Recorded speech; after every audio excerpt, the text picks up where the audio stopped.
I saw an advert online for a building job in the UK. I called this Polish guy. He told me it would cost £400 but promised regular work as soon as we arrived. He said he would sort out somewhere to live with the other men I would be working with. I was happy and optimistic. I had lost my job in Poland and had no money. I was told I could pay for my transport and accommodation out of my first month's wages. It looked like a chance for a new life. I was driven to the UK in a minibus with some other people and dropped off outside the accommodation. I came to the UK 3 years ago looking for work. I got some occasional shifts as a cleaner, but I wanted a permanent job with a regular pay. A friend told me he knew someone who could find work for me in a salad packing factory, and he gave me a number to call. I called the number. It was a Lithuanian man. He said the work was guaranteed. I transferred £300 to him, and he told me to contact a lady at a recruitment agency who would organize the work for me. I started temporary work at the factory through the recruitment agency, and things were better. Even though I wasn't earning a lot of money, I finally had a routine and some stability in my life. A man picked me up in a BMW, took me to a house and told me I could stay there, but I would need to pay a £250 deposit for the rent. I had no money, so he said he would add it to what I owed him for transport. He took my passport and identity card to complete the paperwork for my job. I lived with some other men who had also come over to find work. The house was overcrowded with dirty mattresses and sheets. It didn't feel safe. The job I was promised didn't exist. I wasn't given work for 6 weeks.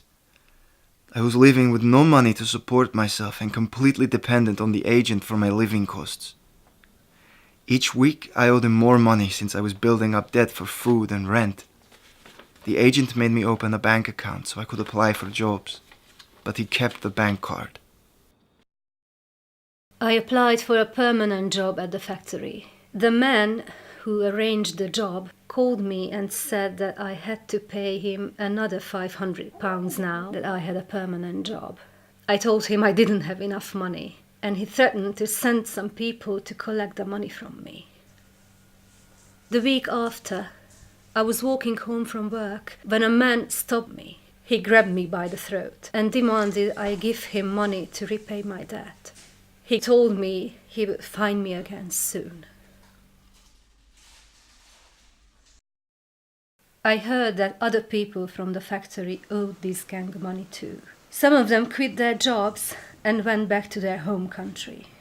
I eventually saved up and paid back the £500, but they told me that I owed them interest because I hadn't paid them back on time. I was taken to recruitment agencies to apply for jobs. He told me to give his address instead of the one I was living at. He told me a mobile phone number to give, as the recruitment agency would text me when more work was available. I was given a temporary job packing chicken in a factory. As soon as I was paid each week, he would use my bank card to take out all of my wages to cover the money I owed for travel and accommodation.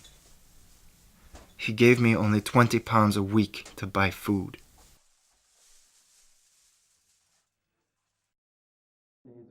I felt constantly threatened by him. Once, when I had been given only 3 days' work, he got angry and punched me in the face, leaving me with a black eye. I felt ashamed that I had got myself into this situation, but there was no one I could turn to for help.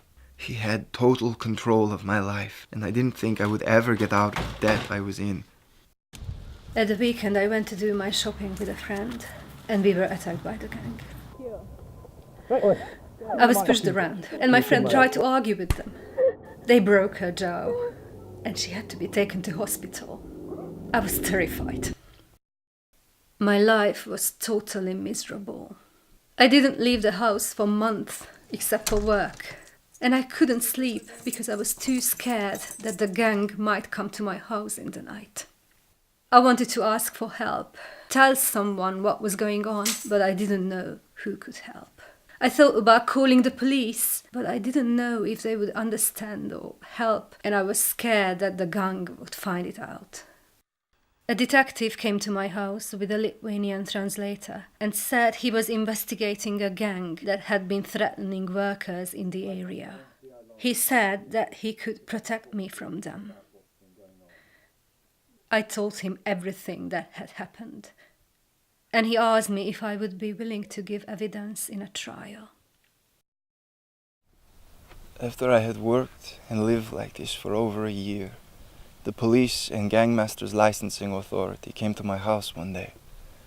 They took me to a place where I could recover, be helped to find a good job, support myself. This is all I ever wanted.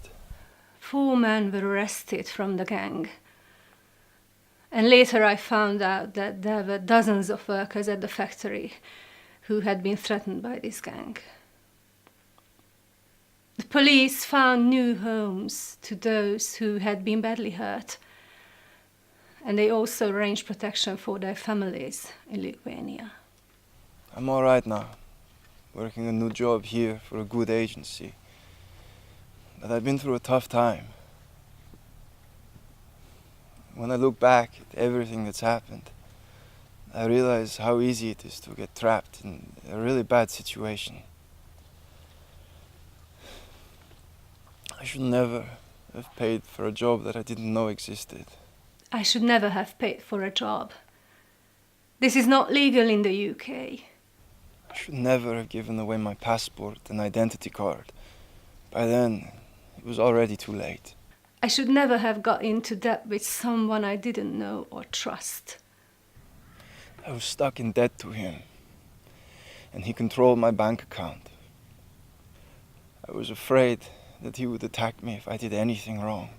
I know there are still many more people who are trapped like I was.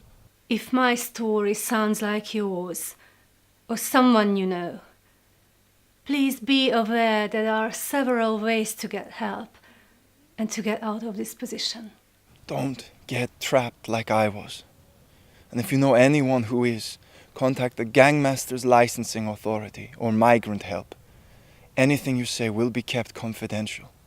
If you are being threatened, or you think you are in immediate danger, please call the police by dialing 999. Don't suffer in silence.